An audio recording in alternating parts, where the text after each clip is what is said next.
What's up YouTube, Jamie the Kid 00 here, coming at you guys with what is probably the most requested deck profile of Primal Origin that I've had on my channel. All I can see in my comment sections is you guys asking for scraps, and I honestly don't know why I didn't build them earlier on. I got all the stuff in at Nats, and I got really lazy, and I really should have brought you guys this deck profile sooner. But I've finally been able to get myself around to actually building this, putting it together, and I hope you guys enjoy. I'm pretty much going to get straight into the list. This has had a few influences from online. It's definitely not the perfect build, it's not the finished build, it's not what I've been testing and what I've been playing. But I'd definitely be happy to use this build as a start for my research. And I definitely wouldn't go out there and say this is a bad build. It's definitely heavily theory-based, though.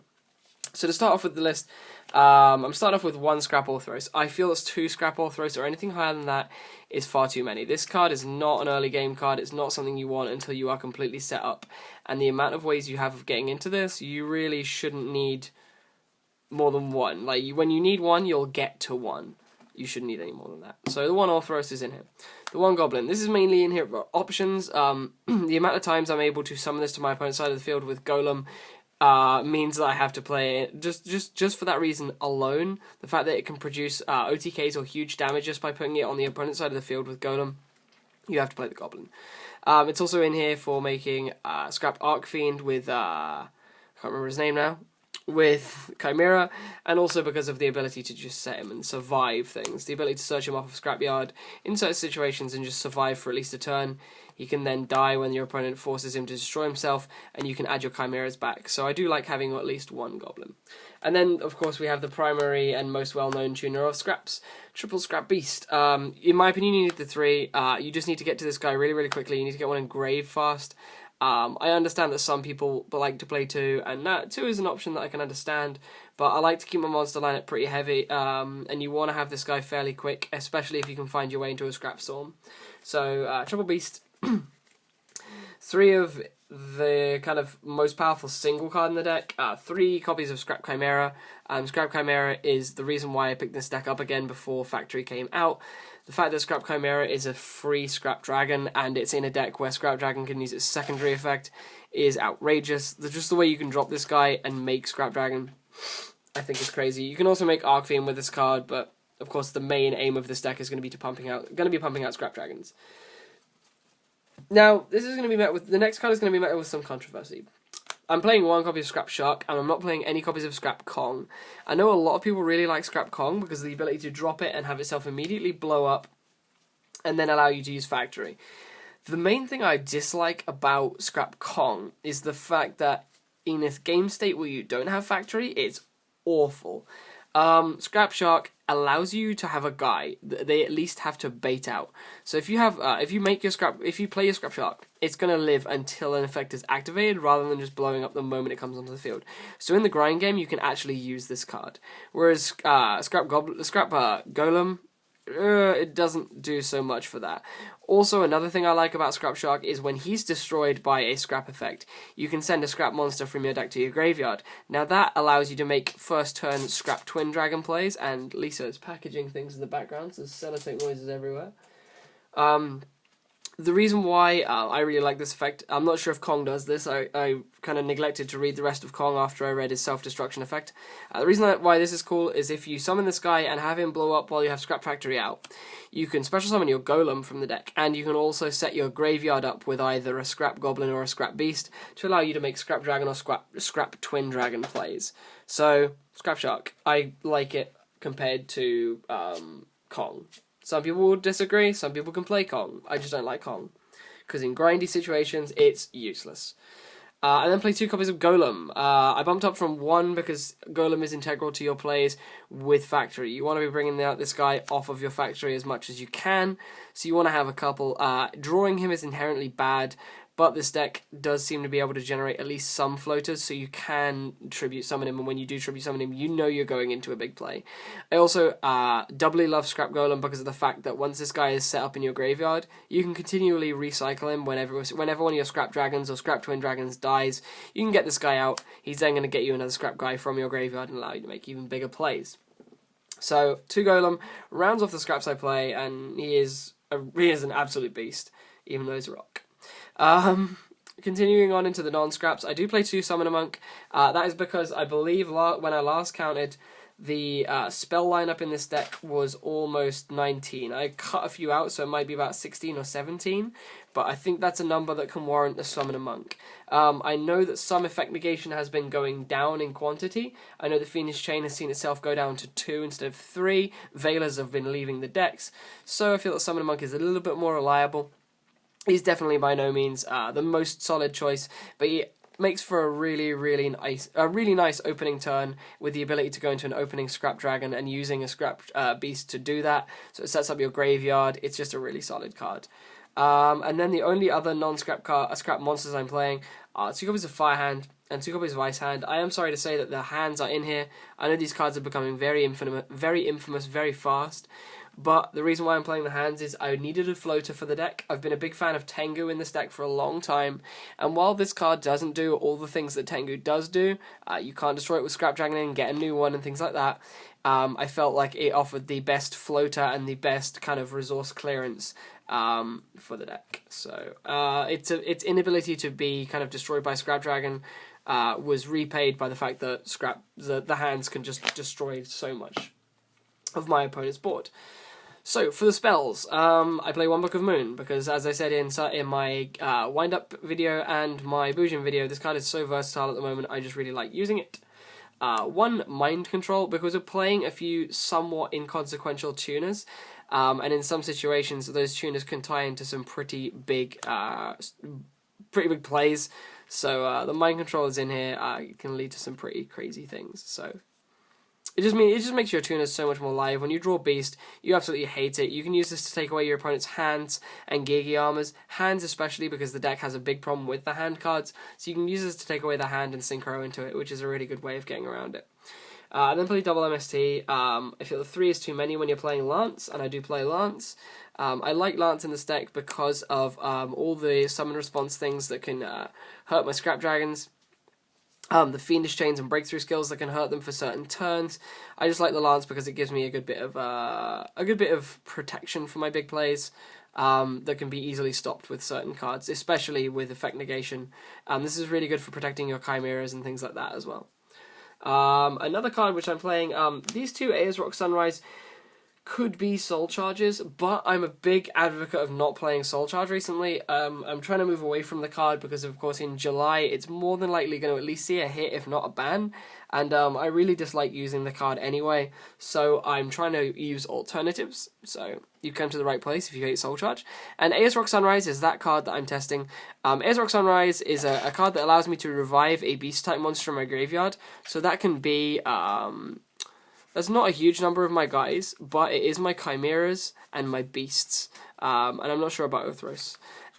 It lets me revive a Beast and then reduce the attacks of other things on the board. And I really like this card in tandem with Mind Control, especially because you can bring a guy back and Mind Control one of your opponent's things, make a free synchro play without actually committing a normal summon.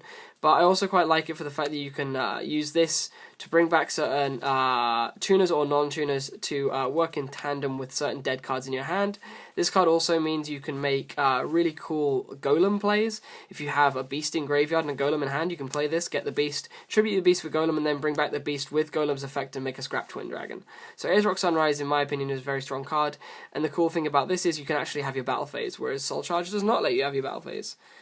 For the other spells, we're moving into the actual scrap stuff. We play 3 copies of Scrap Factory. I do not play any other ways to search this. I know some people really focus on this card, but Scrap Factory, while it is a very strong advantage engine, it's not your win condition. It gets you where you want to be advantage-wise, but it does not win you the game. And some people play so many cards that want to rush towards Scrap Factory that they find themselves just clogging up with Scrap Factories and not actually being able to get to their win condition state. So I'm playing the 3 Scrap Factories. If I get to them, cool. I get to them and I'm able to make my enterprising plays. If I don't get to them, oh well, I'm going to make other plays around the cards I actually do have, rather than be stuck with a handful of Terraformings and Scrap Factories, unable to actually get into the all-important Scrap Dragon in order to pop them and get advantage from them. So that is why the factories are there. I'm then playing triple Scrapyard because searching our tuners is pretty cool. We have a lot of cards that promote those tuners. that protect those tuners, that give our tuners fodder to make the synchro plays, so we want to be searching out those tuners when we should want them. And I'm then playing 3 copies of Scrapstorm. I absolutely love this card in the grind, and in situations in which I haven't already gotten into my Scrap Dragons or my engine for Scrap Dragons or Scrap Twin Dragons. Scrapstorm I absolutely love early game if you happen to have a Scrap Beast or a Scrap Goblin, but especially Scrap Beast, because the way you can just summon your Beast and when your opponent tries to get over it, you Scrapstorm away the Beast, set yourself up with the Beast in graveyard and get a Chimera and a free draw. So it's a self-replacing card and I really quite like it. And that brings us to the end of the spell lineup, which is a lot. It's a lot of spells, and we only have 6 traps, which could probably do with bumping up, but at the moment I kind of wanted to play cards that do stuff. I played 2 Fiendish Chain. I prefer Fiendish Chain in this deck compared to Breakthrough Skill because of the way that Fiendish Chain sticks. We're not playing very many other cards that are going to clog on the field, just the Fiendish Chains, and if my opponent, say, exceeds and the Fiendish Chain becomes dead, I now have a Scrap Dragon fodder target. So I quite like Fiendish Chain just for those reasons. And also because of the degenerate ways that early game you can summon a tuner, set this and pass, your opponent summons a guy, tries to attack the tuner, you Fiendish Chain it, you normal summon again next turn, you make a synchro play. So degenerate slow games like that, simple game states, Fiendish Chain is just solid. And then I play a series of one-offs in the form of Compulsory, Bottomless, Torrential, and Warning. A cool thing about Torrential is it has cool synergy with Factory, because Factory doesn't say when a card is destroyed by your opponent's card effect, it says any card effect. So if you Torrential, destroy your own Scrap guy and your opponent's field, capitalizing, you're then able to use your Scrap Factory to get yourself a guy from the main deck. Right, for the extra deck. The extra deck could probably do with a bit of work, and this is also my extra deck from the build where I actually used to play Redox. I would consider playing it, but it was since cut because I preferred the hands and I had to cut a few earths to put them in. So Redox was cut, but this extra deck is still suitable due to mind control. But if you're going to copy this extra deck card for card, I would include Redox in your build. So we play 1 Scrap Archfiend. This is an option. I don't feel that this card is exceptionally strong. It gets around Fiendish Chain, which is cool because it's like Gem Knight Pearl. And as I said a moment ago, this is an option just for dire situations, because there are only so many cards in this extra deck you should actually be making. There is a certain degree of freedom, so Scrap Archfiend. 1 Rose, you can make this with Scrap Goblin and any of the hands, and Rose is just a very strong capitalization card, so why not play it? 1 Stardust, you can make this with a Scrap Beast and any of the hands, or with Summon a Monk, things like that, so Stardust. Then the main big boy of the deck, triple Scrap Dragon. I'm not going to invest in 3 ultis. Supers will do me for this. Scrap Dragon is the guy you want to be pumping out as fast as possible. He's 2800 destruction monster, and emphasis on monster. And with the Scrap Factory up, he's going to be 3000. The great thing about Scrap Dragon, and the thing I absolutely love about him in this deck, is the fact that when he dies, he gets you a scrap back from the graveyard.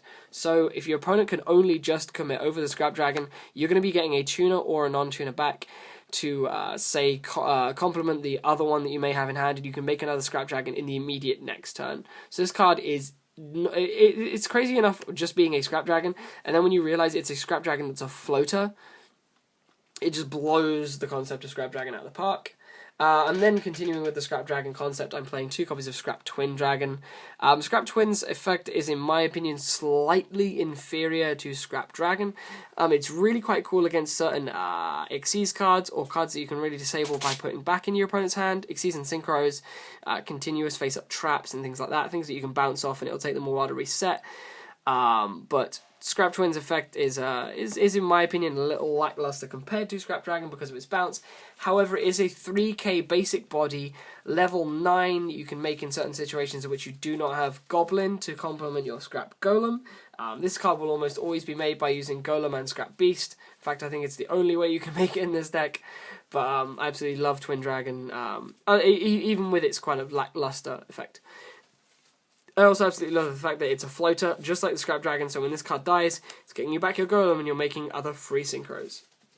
So, Scrap Twin. And then the only other 2 Synchros I played were for complementing with Redox and with Mind Control, and those were Leo and Star Eater. Leo for going with Scrap Goblin into into things with Redox or a stolen E-Dragon with Mind Control, and Star Eater for using Beast to make the Synchro. So that's the Synchros. I believe it's 10. I play 5 Xyzes. The Xyzes are Abyss Dweller, because I feel Abyss Dweller is very strong at the moment, and this deck has a lot of trouble with the hands, so Dweller is in here for the hands. Number 101 Silent Monarch, because in my opinion it's the best rank 4. Exciton, because he's the next best rank 4, and these are all in here due to the fact that you can make them from one card using Scrap Chimera, because sometimes Scrap Dragon isn't the correct guy to go into. These cards give you other options. I'm also playing 1 Diamond Direwolf because it's like Scrap Dragon and you're playing a lot of Beast Warriors, so Diamond Direwolf is in here because he has targets. I mean, of course you play him and you can suicide himself sometimes, but the fact that you can use him to nuke your own other cards is pretty cool. And then the last card I'm actually playing is 1 Lavalval Chain. This is mainly in here because of Redox, because of when I used to play Redox. But I also like this card because of the fact that you can make a monk play, set up a Chimera on top of your deck, and detach a beast. If you go monk, send a spell, get beast, make this, put a Chimera on top of the deck, and discard by detaching the beast. It's pretty cool. Or in certain situations, you can use this guy to like. If you have this to accompany a Scrap Dragon, you can detach one and set up your Golems engrave. It's just an option, but I quite like using it to set up my top decks. So that brings me to about the end of this video, guys. That's all I have for you. I haven't happened to build a side deck because, of course, you guys know I don't like building side decks for videos because people will copy it, and the side decks change depending on the meta, and the meta changes almost every week now with a very versatile format we have. So, I hope you've enjoyed this. I've definitely enjoyed coming up with the deck. I really wish I could say I've tested it a little more, but I haven't tested it since Factory was really announced, since before Nationals, because I just haven't had the time, I'm afraid to say. However, I am fairly confident in this list. It was a list that I did test in the past, and I'd recommend that you give it at least a little go. So as per usual, I'm looking forward to your comments and feedback in the comment section down below. Please feel free to like the video and subscribe if you enjoyed the content. And yeah, I'll see you guys soon with some more Post-Primal Origins deck profiles and possibly some duels if I'm able to. I do not have any duels recorded for this, so please do not ask for them, as they will not be coming in the foreseeable future. I'm sorry to say. But otherwise, that is about everything I wanted to talk to you guys about. Peace out, YouTube. This is my Jamie the Kid 00. I'll see you soon. Bye-bye.